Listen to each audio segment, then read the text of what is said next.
Shall I begin? Mm-hmm. Or shall we wait for a few more people to come in? And am I being seen on the screen, Ro? Yes, you are. All right, well, why don't we begin as people file in? Welcome, everyone. My name is Christine Fear-Hinsey, and I am the chair of Fordham's Department of Theology. And because of that, it's my honor to welcome you to this timely event, whose title is Humanitarian Aid is Never a Crime, or is it? Faith and Civil Resistance at the Border, featuring the Reverend John Fife, who is the co-founder of No More Deaths, No Más Muertes, in conversation with Fordham Theology's Dr. Leo Guardado, for what we know is going to be a compelling conversation, a multimedia conversation on the moral implications of border policy, nonviolent direct action, linkages between academic work and activism, faith, and theology. This evening's event has been made possible by the indefatigable work of many people, and especially my department colleagues, Professor Christiana Zenner and Professor Bob Davis, who will be organizing the questions in the background tonight, along with the truly generous financial support of Mr. Jack and Mrs. Sylvia Picard-Schmidt and Margaret E. Marushak. On behalf of our students, our faculty, and the whole Fordham community, we're so thankful to Jack, Sylvia, and Margaret for being such great friends of theology at Fordham. And we also are so grateful to Christiana and Bob, as well as to Reverend Fife and Leo Guardado. As the Jesuit Catholic University in New York City since 1841, Fordham has always been dedicated to being a place where students with faculty learn to think deeply and well, to speak well, but also to act well, to be people who use what they learn to make a difference for the better in our world. Coming from very different backgrounds and different Christian traditions, both of tonight's speakers are models of this commitment to what Fordham speaks about as forming and living as women and men for and with others, especially vulnerable others. Professor Guardado and Reverend Fife are both people who are compassionately convinced that yes, thinking and speaking truly are crucially important, especially in our day, but they fall short if they don't lead us to walk the walk of justice-seeking engagement in our suffering world. Tonight, we're honored to be able to listen to and learn from and be challenged by the witness and the wisdom of these two very admirable walkers of the walk. So let me now introduce my colleague, Leo Guardado, who will then introduce Reverend Fife. Professor Leo Guardado grew up in a rural mountain town in northern El Salvador before fleeing to Los Angeles when he was 9 years old. Before pursuing his PhD at the University of Notre Dame in theology and international peace studies, he worked in Tucson, Arizona, and that's where he and Reverend Fife got to know one another while working with churches, dioceses, and NGOs focused on addressing the needs of persons migrating through the desert wilderness. Since joining us here at Fordham in 2018, our students have benefited greatly from Professor Guardado's classes in Faith and Critical Reason, Christian Mystical Texts, and Latinx and Liberation Theology. His ongoing theological, interdisciplinary, and ethnographic research focuses on the concept and practice of church sanctuary, its relation to the 1980s sanctuary movement, and the challenges and implications of becoming a church of the poor in the US.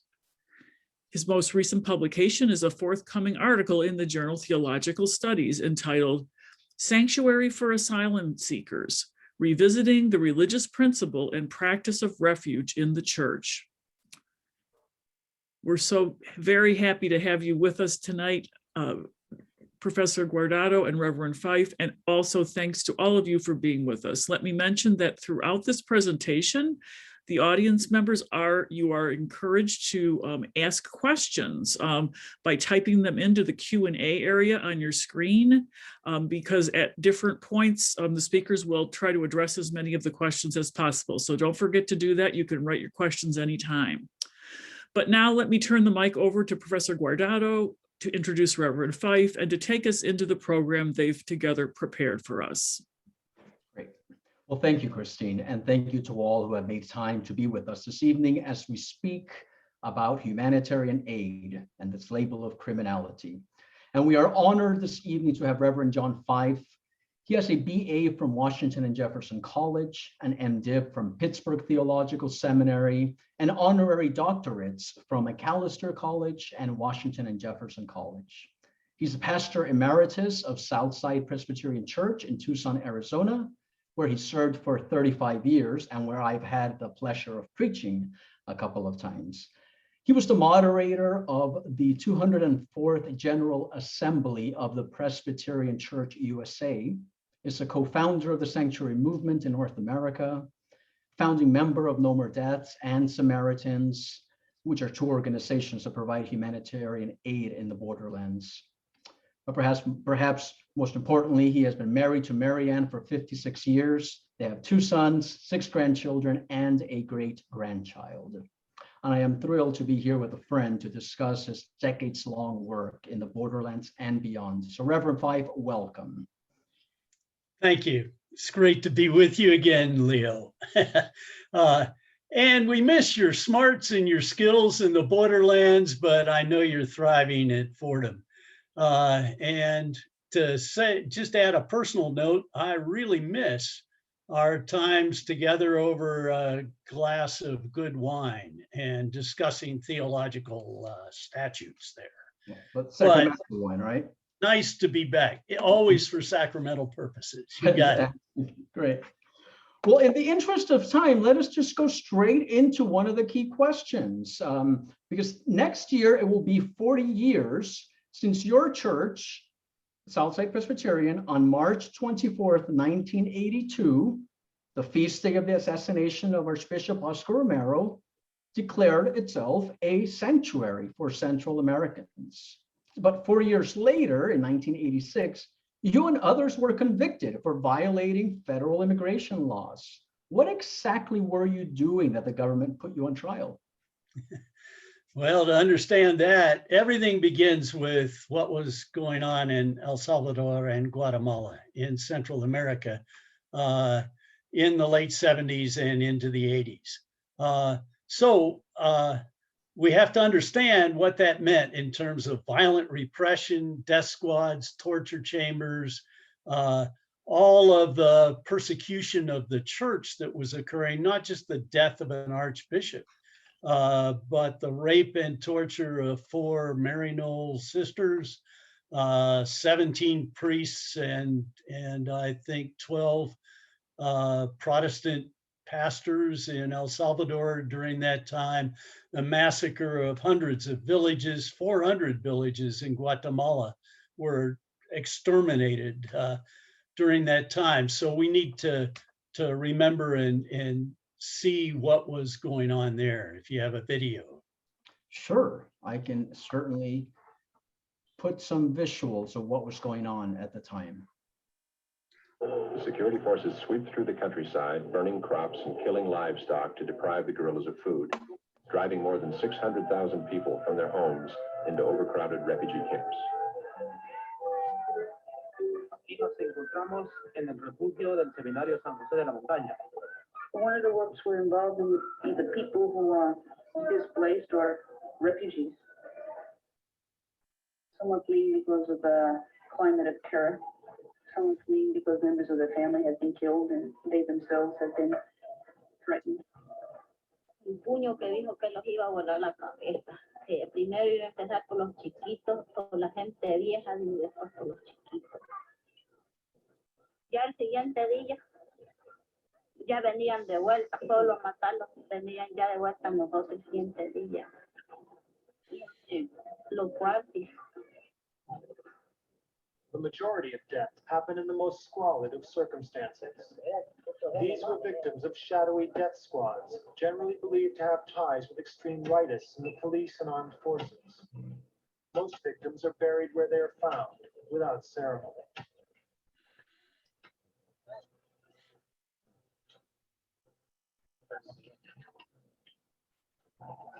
hay una violencia institucionalizada que está provocando la cólera del pueblo. Ahí se ve pues una violencia que es de la derecha, que es mantener sus privilegios, mantener la opresión.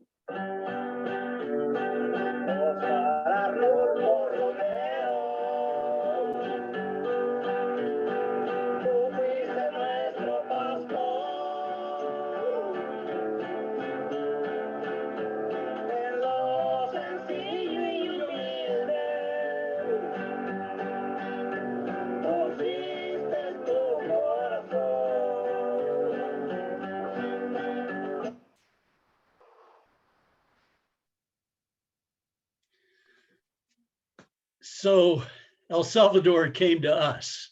What was happening there caused literally 1 million people to flee during the 1980s for their lives. And a group of Salvadoran refugees crossed the border through one of the most isolated wilderness areas in southern Arizona on July 4th of 1980, just a few months after the assassination of Romero. And they crossed with a coyote, a smuggler, who crossed them at night. The next day, the temperature got up to 120 degrees. The upshot was that out of the 27 Salvadorans who crossed, 13 survived. Everybody else died in the desert. And they brought the persons who had survived to hospitals in Tucson, and the hospitals asked some pastors to provide pastoral care for those very traumatized survivors. And the upshot of it was that the Diocese of Tucson and a large group of mainline Protestant churches came together to provide pastoral care for those folks and then bond them out of the hospital so that they weren't imprisoned and deported. Provided legal aid for them. And that was the beginning of coming together of Catholic and Protestant churches in Tucson to form what we called the Task Force on Central America, because we knew this was a crisis that was impending after that singular experience. And so, well, show the first slide. It was at the request of Monsignor Romero. Sure. Make certain that my people who come to your country as refugees are cared for. That seemed like us to be a call. So we formed a legal aid partnership with a local barrio legal aid organization and the churches in Tucson to do just that. Help people apply for political asylum, help people get great legal representation in court, to form bond funds to bond people out of detention. All of that was the work of the churches and a legal aid organization partnering together. And after about 6 or 8 months of that great effort, we learned that no one was being granted asylum in immigration court if they were from El Salvador. It was the policy of the State Department. These are not refugees. They're just economic migrants. In the words of the State Department head, they're just coming looking for a welfare card and a Cadillac. So what to do? Then I met one of our volunteers, a guy by the name of Jim Corbett. I'll just give you a brief idea about Jim. He grew up on a ranch in Wyoming. He got a full scholarship to Colgate University, graduated with a straight 4.0 in 3 years, went on to Harvard to get a master's in philosophy on the 4th year with that continuing straight 4.0, then came back and decided he knew enough philosophy not to be a teacher and took up ranching. Thank goodness he did, because he was there when we needed him. At any rate, Jim came to me after learning, to our great dismay, that no one from El Salvador was getting political asylum. And he said, John, under the circumstances, I don't think we have any choice except to start smuggling refugees safely across the border so they're not captured by Border Patrol. Because once they're captured, their deportation to death squads and torture, massacres of villages is inevitable. And I used a theological term and basically said, Jim, how the hell do you figure that? And he pointed to two moments in history. First was the abolition movement in the United States, when some churches helped smuggle runaway slaves safely to northern states, and then formed an underground railroad to move them to safer and safer places away from the border. And he said to me, as I read history, those Christians got it right.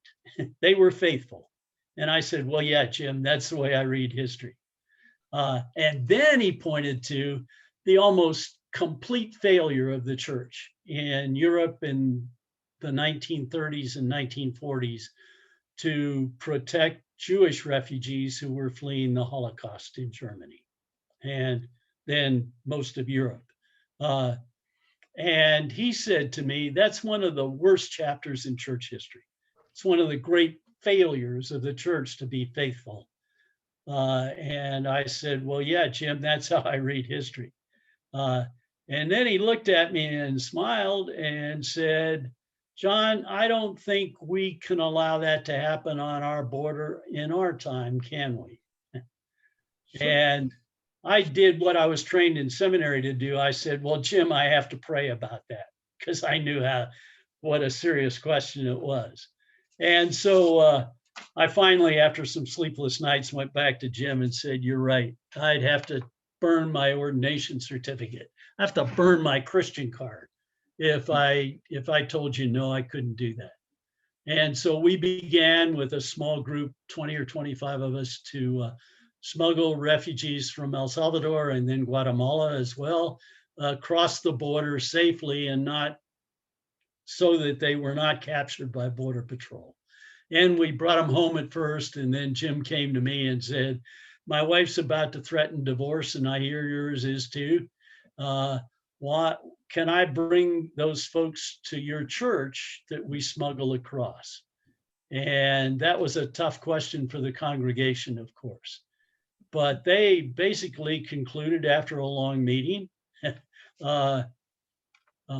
we've never asked anyone for a document when they came to this church. We're not going to start now. This is a Christian church. We're here to serve the people in need. And so we did. Eventually, over that decade, we provided safety and hospitality and sanctuary for somewhere over 13,000 Central Americans during that time, just in our church in Tucson. So that relationship of those refugees and their stories and their plight and their children converted that congregation, right? You can't hear those stories about those persons' risk and what they fled, and not be people of faith in that context. So you had a whole network that extended from when you, this is, I mean, a lot of what you said, it's even before you declared public sanctuary, right? You were starting to cross people over, and this continued, but you had a whole network that extended all the way down to El Salvador, and then eventually all the way up to Canada. Exactly. How did you determine who you would cross over, or did you just cross anyone over? No, we began by working with a Catholic priest in Nogales, Sonora, right? He was running a shelter for Central American refugees because they were being picked up by Mexican authorities, imprisoned and deported, right? back to the conditions that were deadly there in El Salvador.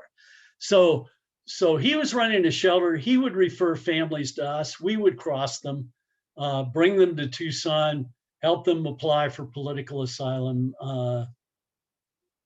resettlement. It was really a refugee resettlement project as well. But what happened was that smuggling, secret smuggling operation came to an end abruptly, Leo, when a government attorney at an asylum hearing said to our attorney, "We know what Fife and Corbett are up to. Tell them to stop it or we'll indict them." So we sat down and said, okay, what do we do now? Because everything we've been doing up to this point is, we thought, a very closely held secret. And the only conclusion we could come to after agonizing hours of meetings was, well, the only choice we have is to go public. And then the question was, well, how do you do that? And in the midst of that conversation, off the top of my head, without any understanding, I said, well, maybe we could call the church a sanctuary for Central American refugees in the old tradition of the medieval church in Europe and the Roman Empire. And everybody agreed it would be a good idea if our church tried it first. So we did, as you pointed out, on the anniversary of Archbishop Romero's assassination. And then a movement started, much to our amazement, actually, because everything we had done up to that point had been, what do we have to do before we're indicted? It was pure self-defense, right? And beyond that, when we declared sanctuary and received a family, mother, father, and 2 kids publicly into the sanctuary of the church, I thought we were doing civil disobedience, right? I thought, oh yeah, well, the government says they're going to indict us if we do this. So I thought we were doing civil disobedience in the classic tradition of King and Gandhi and others. But this new idea took hold in faith communities across the country. Calls poured in. How do you do this sanctuary thing? What's this idea of sanctuary? Can we do this too?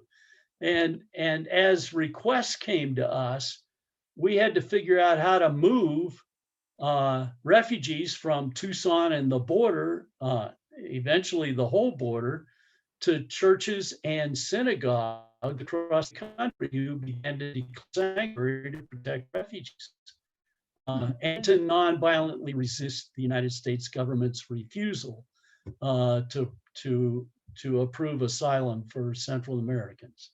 Right. And so a movement started.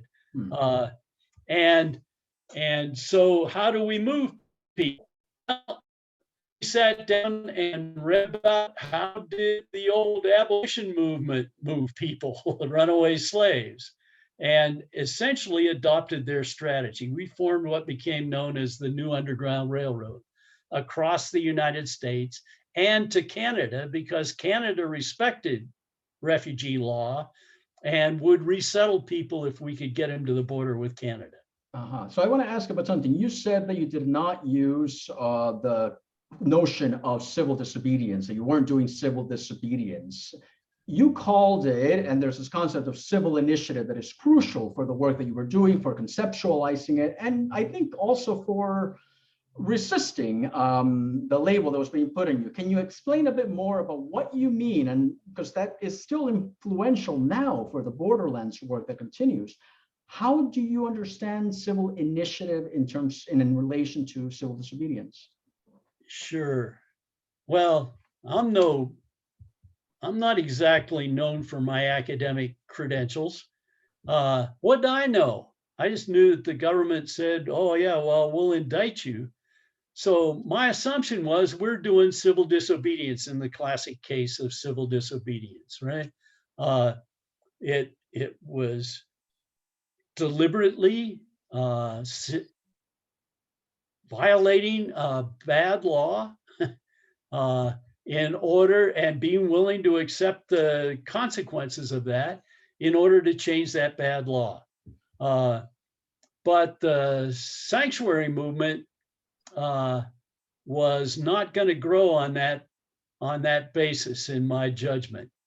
And so after we received the first family into sanctuary, I get a call about a month later, and this guy says, "My name's such and such. I'm a human rights attorney from New York, and you've got to stop talking about civil disobedience. You're not doing civil disobedience." And I said, "What do you mean we're not doing civil disobedience?"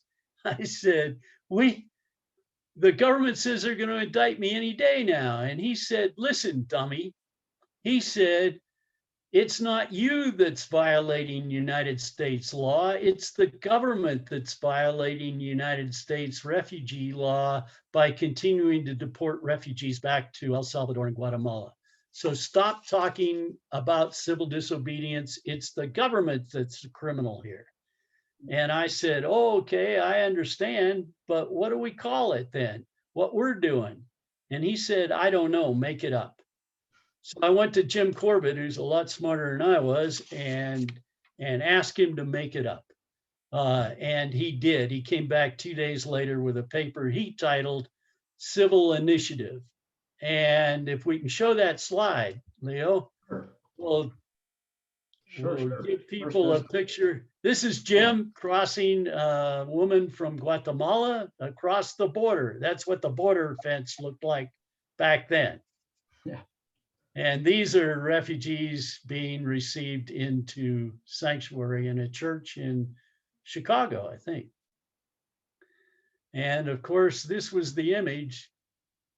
Sister Mary Knoll's sister, probably protecting people by standing in the way of the tanks. Mhm. So Jim defined civil initiative as the legal right and the ethical responsibility of all of us, of civil society, to protect the victims of human rights violations when government is the violator, and to hold the government accountable for their violations of human rights.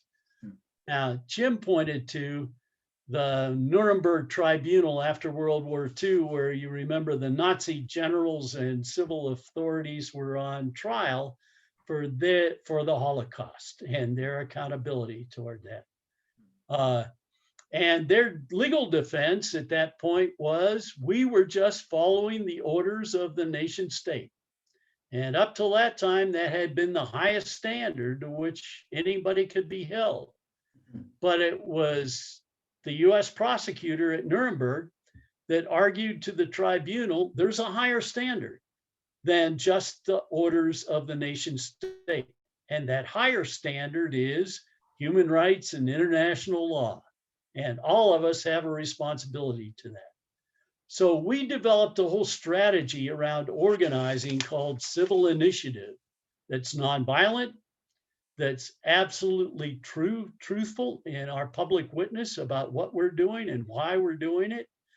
It's always in dialogue with government officials, because we don't want to assume the responsibility of the government.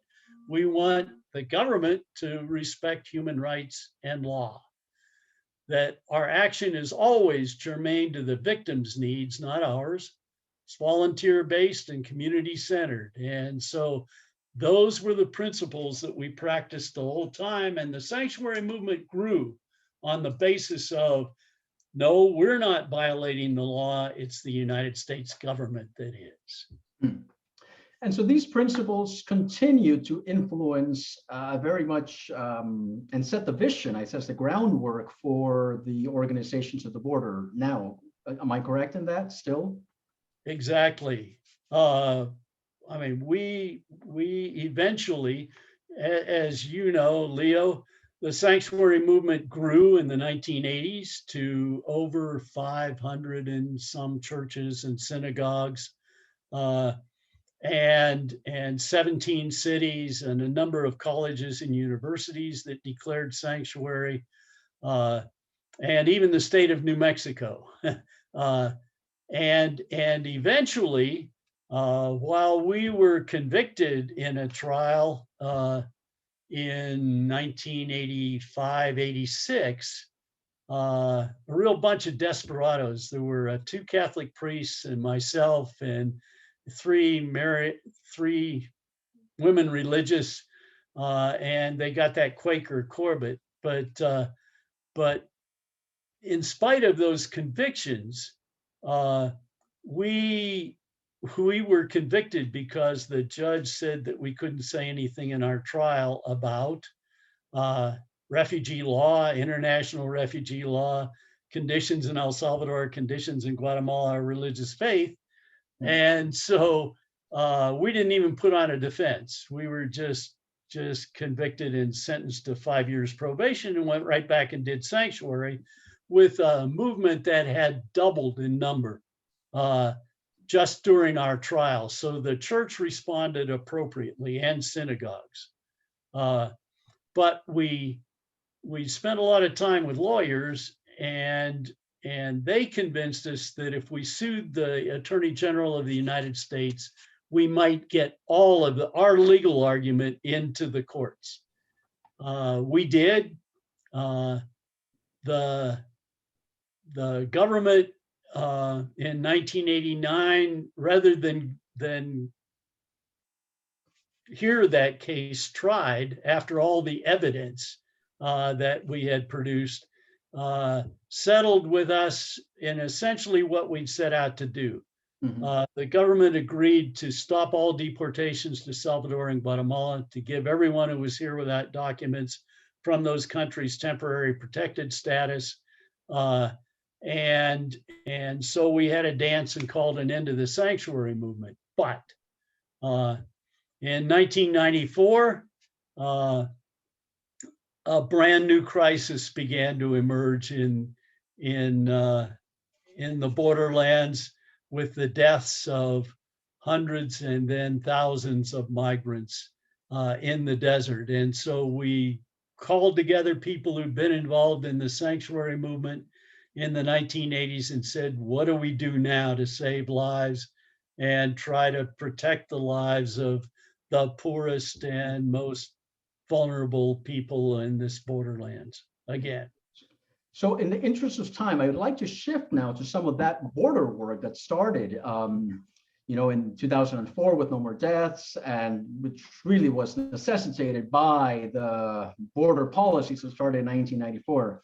But before shifting, I've said this to you personally before, but I'd like to say it here, that the results of the lawsuit from sanctuary churches that forced the government to revisit many cases and to provide various layers of temporary protection to people is what allowed my mother and I to remain in the US temporarily when we arrived in 1991 from El Salvador. So in this funny cosmic way of things, as we're talking about here, about sanctuary, my biography and my family's history is tied in with your work. So from New York, I say thank you for the witness and the real impact on people's lives, including my own personal life.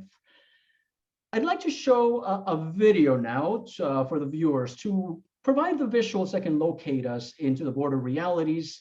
And for the next 10 or 12, 15 minutes, we can talk about that current criminalization at the border that continues to go on. And then we'll leave the last 15 minutes of the hour for engaging the audience questions. Check. The idea to prosecute Scott sends a message to the larger community. If you see somebody lying beside the road, you can't stop and help them because it might be a felony. I mean, there's all sorts of levels of communication that go on in these kinds of prosecutions, not just directed at the volunteer. So the fundamental question is, why is humanitarian work? I mean, you're not even crossing people over necessarily, you're putting out some food and some water. Why is that criminal activity? I think because the question gets turned 180 degrees again. Who is it that's violating the law here? And in order to understand that, you need to understand the border enforcement strategy of the United States government and the Border Patrol out here since 1994. And it hasn't changed. since the Clinton administration, through the Bush administration, through the Obama administration, through the Trump administration, through the current administration so far. And the strategy is they called prevention through deterrence. Now, prevention through deterrence meant that they said, and this is the plan, almost everybody who migrates back and forth across the southwest border does so in a handful, literally 5 urban areas of the border: San Diego, Tijuana, Nogales, Arizona, El Paso, Juarez in Texas, Nuevo Laredo and Laredo in Texas, and Brownsville and Matamoros. They do that because it's the easiest and safest place to cross. Now, they said, we believe we can seal off those cities from migration by building huge steel walls, quadrupling the number of Border Patrol agents, helicopters, technology, all this stuff. We can fortify those cities from crossing. And they said, we understand what's going to happen. When we do that, people are going to start to go around. And they said, then we'll push the walls out. And you can show those slides if you'd like to. Sure. This is the mission statement. What we know, we just done sanctuary. So the mission of No More Deaths is to end death and suffering along the Mexico-US border through the strategy of civil initiative. People of conscience working openly and in community to uphold fundamental human rights. And this is what we find. So let's leave it there. They said, then we push the walls out, we quadruple the number of Border Patrol agents again, and we add helicopters and technology, and we push the enforcement out from those cities. But they said, when we do that, then people who try to go around will have to go through, and their words were, the most deadly areas of the border. And they said, when people begin to die out there, that will be a deterrent to other people trying to cross. And thereby we will gain control of the border. That was the plan that still is in place out here now. Over 8,000 human remains have been found since they implemented this border enforcement strategy, using death and suffering of the poorest of the poor. And this is a red dot map of the Tucson sector of the border. Every one of those red dots is where human remains have been found since 1990s. So the question that Civil Initiative presses is, who's committing the crimes here? In other words, who's in violation of human rights and United States law and international law on refugees and migrants? And that's been determined by international courts. As early as 2003, the International Court of this hemisphere, a 6-judge panel ruled unanimously that the United States is and continues to be in violation of human rights and international law by continuing to employ a border enforcement strategy that has resulted in the deaths of thousands of migrants and refugees on this border. Now, that figure of thousands has now expanded to tens of thousands. And the question was, what's our responsibility under civil initiative to hold the government accountable for their crimes against humanity? And so saving lives was one aspect of that. The other aspect was to document the violations of human rights in our desert. And the work of No More Deaths has resulted in reports about the detention facilities of the Border Patrol and their violations of human rights in that detention and deportation process. We filed suit together with the ACLU against them on the basis of the documentation that was being done.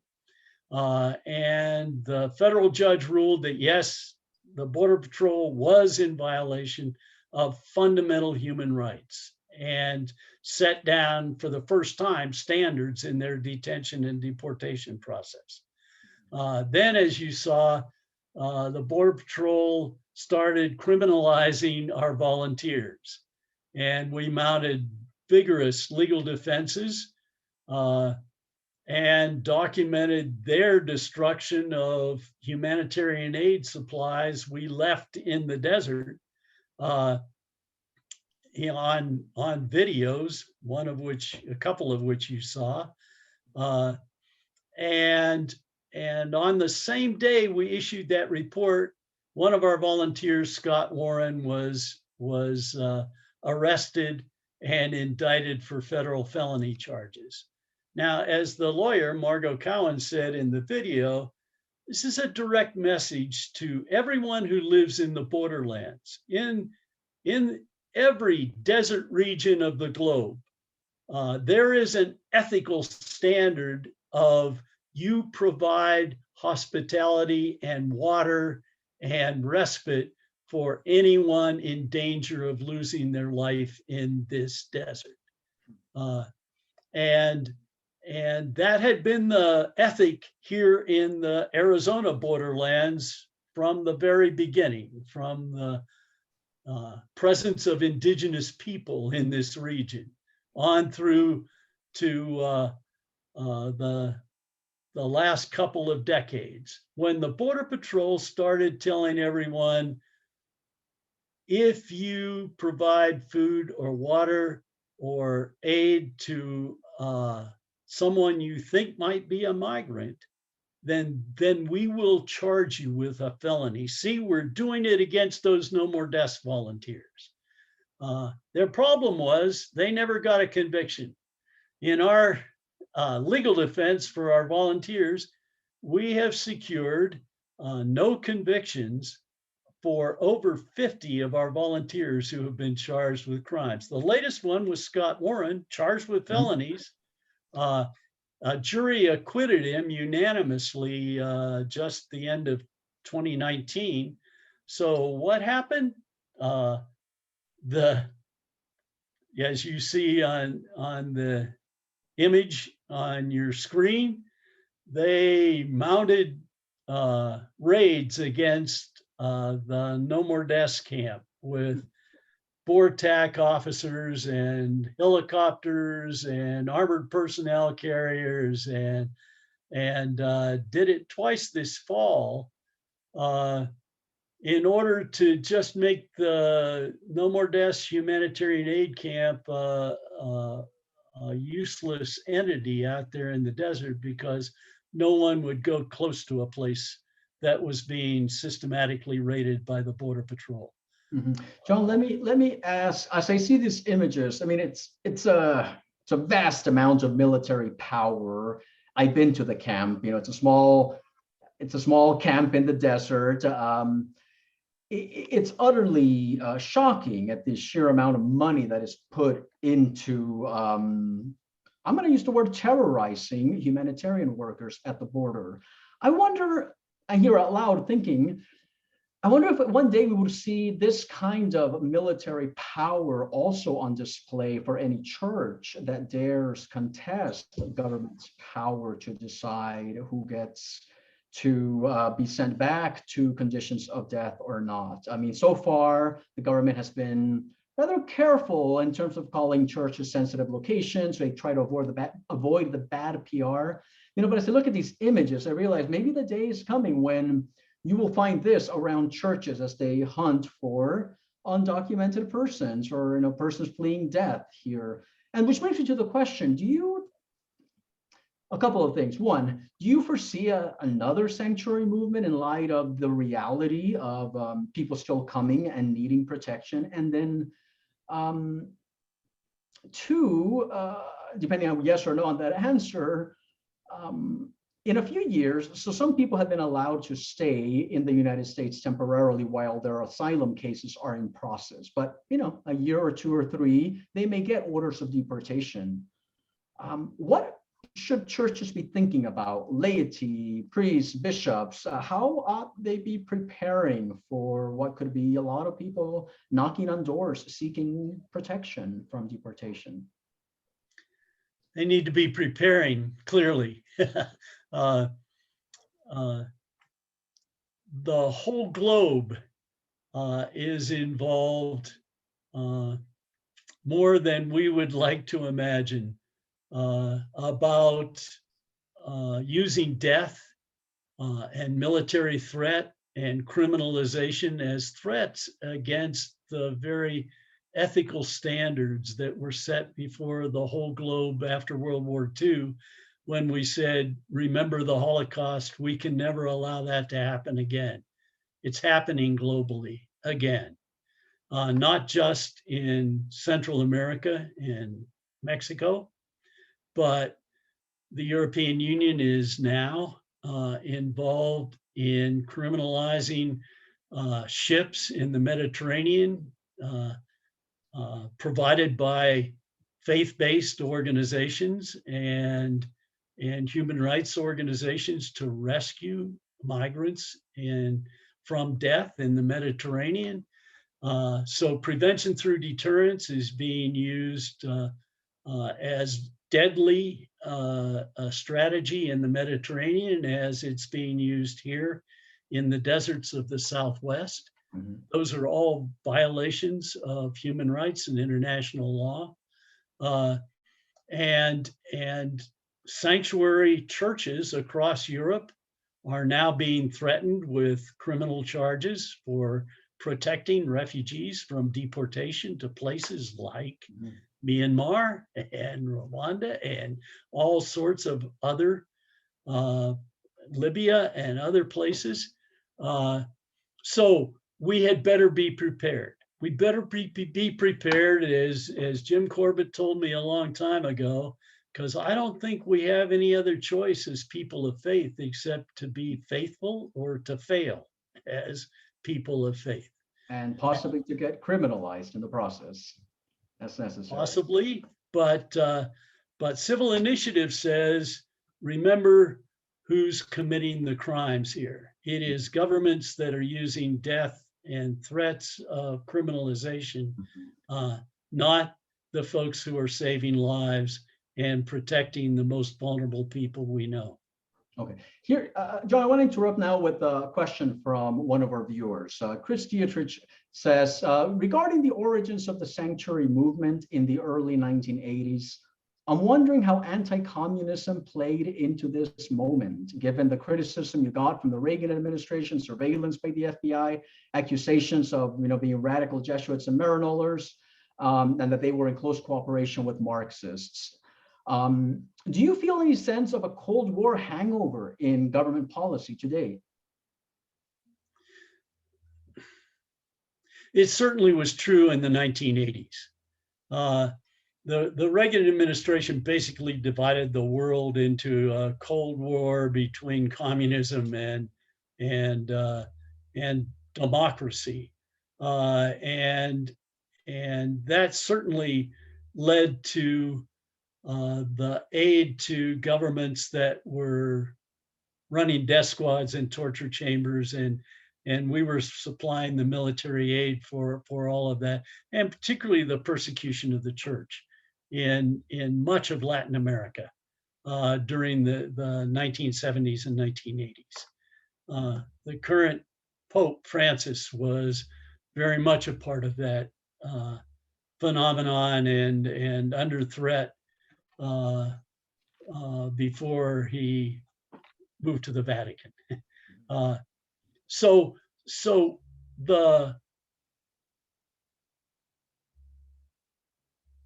impending global crisis of migration and refugee policy is not being resolved. It's being instead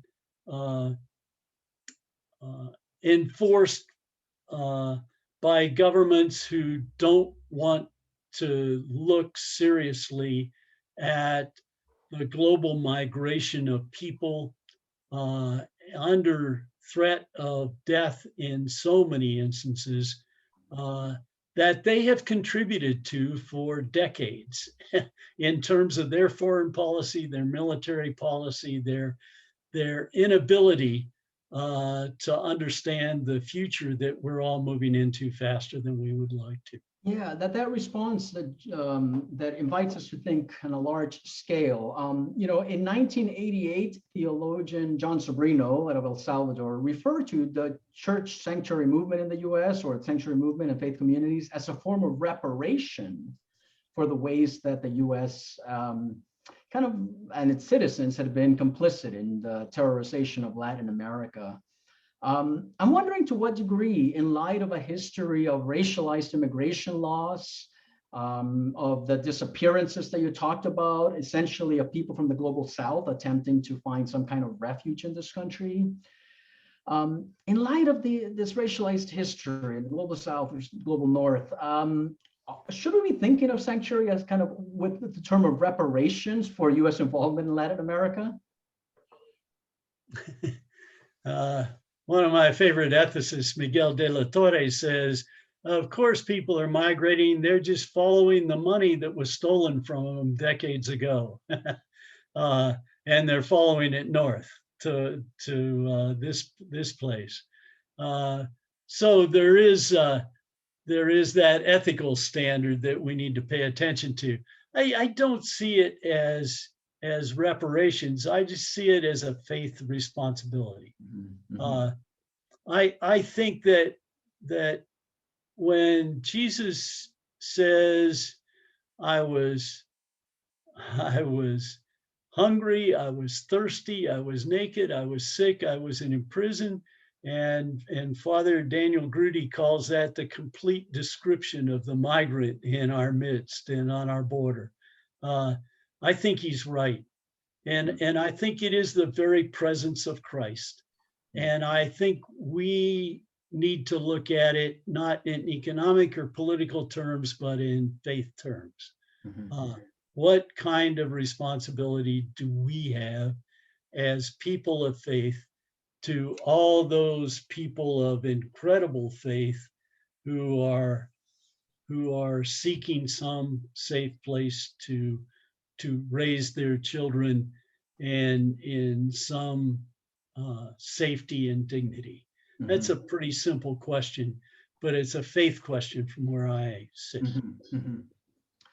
Do you see any possibility of, again, if the government continues to fail in terms of responding to the humanitarian need that's at the border, do you foresee a possibility for helping cross people over, or is that too difficult in this day and age? Well, it's a different border now than it was in 1980. When we were crossing people, the policy of the United States government was to keep the border open for migration. There were 284 Border Patrol agents for 260 miles of border, right? Because the United States economy knew we needed that ability to migrate back and forth of workers from Mexico and Central America. All that's changed now since the 1990s, mm-hmm. And particularly since 9/11. And the border's militarized. We've gone from 284 Border Patrol agents in the Tucson sector to 4,300 now. And all the technology and helicopters and everything else that's been thrown at the border, including walls, makes it a very different border. So it's going to be a different challenge, but mm-hmm. faith communities are meeting that on both sides of the border now. We're talking with uh, faith communities, faith-based shelters for migrants and people who have been deported back, run by churches, the whole length of that border on both sides of the border. And when the Border Patrol currently is complaining about they're in crisis and they don't know how to handle unaccompanied minors and families who are now being, for the first time in 2 years, accepted by the United States under US law, the churches and NGOs on this side of the border are doing just fine handling that influx of people in need. So connecting to that, I know we've only got maybe 2-3 minutes left here. We'll expand it by 2 minutes. Here's a question from David Hokima. It says, if Vice President Harris came and asked for advice on what policy changes to implement first, what would you say? Stop the COVID-19 immediate returns under Title 42, accelerate asylum hearings for those illegally sent back to Mexico, or just tear down the wall? What would be your advice?